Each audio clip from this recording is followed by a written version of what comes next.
Hi friends, అందరికీ నమస్కారం. Welcome to my channel moral talks Telugu.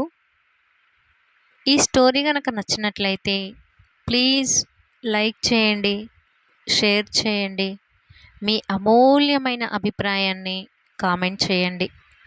తెలిసిన విషయాలు మీరిప్పుడు ఏ కరువు పెట్టనక్కర్లేదు. దాని ఆస్తి అంతా మన చేతుల్లోకి వచ్చే వరకు మీ సంతోషాన్ని రిజర్వ్ చేసుకోండి. తన అత్త కోపాన్ని తగ్గించుకునే ప్రయత్నం చేస్తుంది. రిలాక్స్ డియర్, సాధ్యమైనంత త్వరలో దాని అడ్డు తప్పించేస్తాను. ఒకప్పుడు కాదు కానీ ఇప్పుడు పోలీస్ కమిషనర్ కూడా నాకు మంచి ఫ్రెండ్. ఎవ్వరికి మన మీద అనుమానం రాకుండా మెసేజ్ చేస్తాను.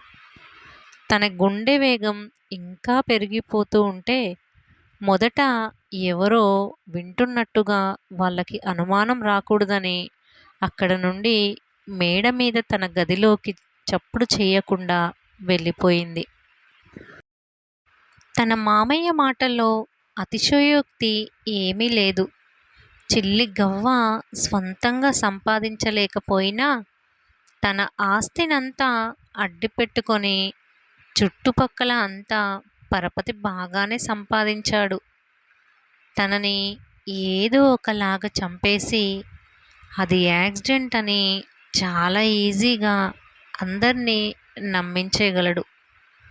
గదిలోకి వెళ్ళాక రాబోయే ప్రమాదం నుండి ఎలా తప్పించుకోవాలా అని తీవ్రంగా ఆలోచించడం మొదలుపెట్టింది.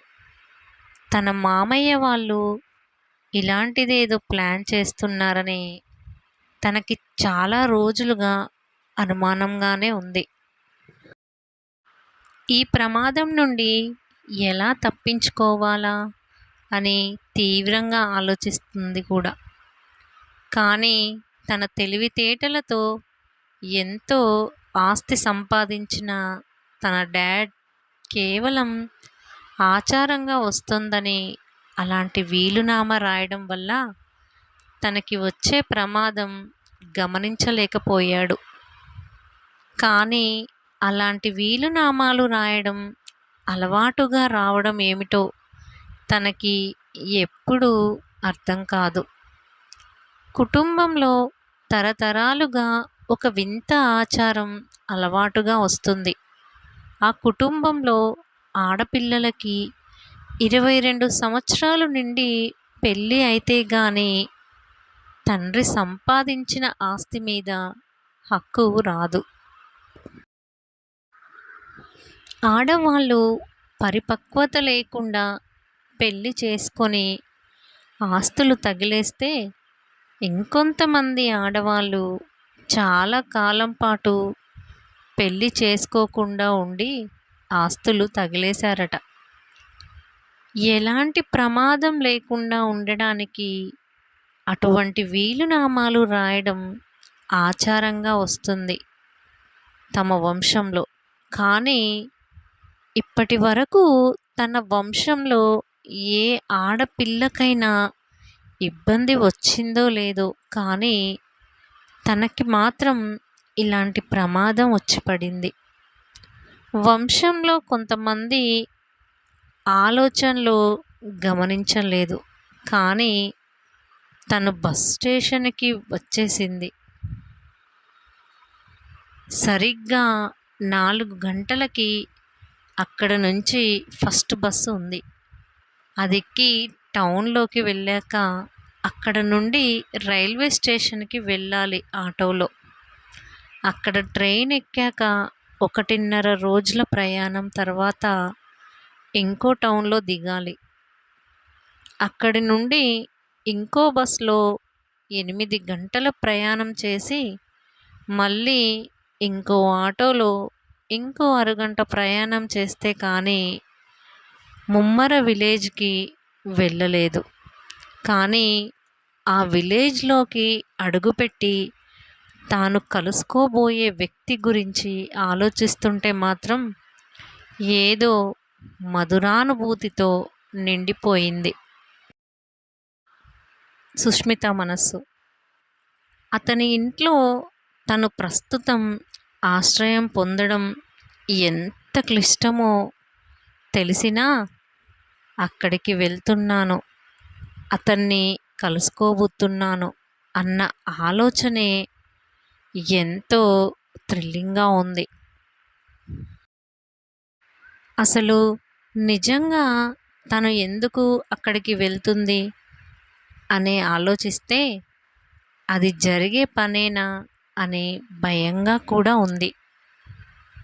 తను అనుకున్నట్టుగా జరగకపోతే ఏం చెయ్యాలో తోచడం లేదు.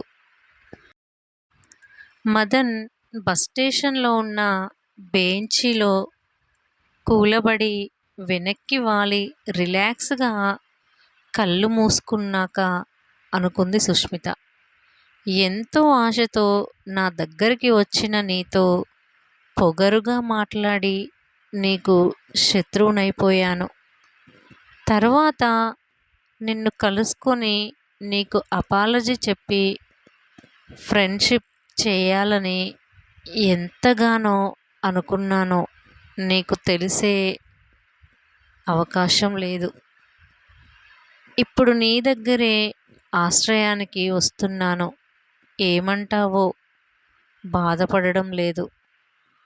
నా మనస్సులో అసలు ఆలోచన తెలిస్తే ఎలా రియాక్ట్ అవుతావో అంచనాకి అందడం లేదు.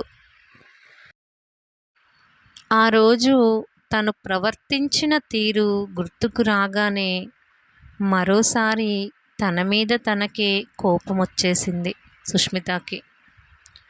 తను మదన్ ఒకే కాలేజీలో చదివేవారు. కాకపోతే తను ఫస్ట్ ఇయర్లో ఉన్నప్పుడు మదన్ ఫైనల్ ఇయర్. మంచి ఎక్సర్సైజ్ బాడీతో హ్యాండ్సమ్గా ఉన్న మదన్ని మొదటిసారి చూసినప్పుడే చాలా ఇంప్రెస్ అయింది. కానీ అందరూ తన వెంట పడుతూ ఉన్నప్పుడు తను వెళ్ళి అతనిని వెంట పడటం ఈగోకి అడ్డొచ్చింది. చాలామంది అమ్మాయిలు అతని వెంట పడుతూ ఉన్నా మనసు ఎంత గోల చేస్తూ ఉన్నా అదే ఈగోతో ఆగిపోయింది.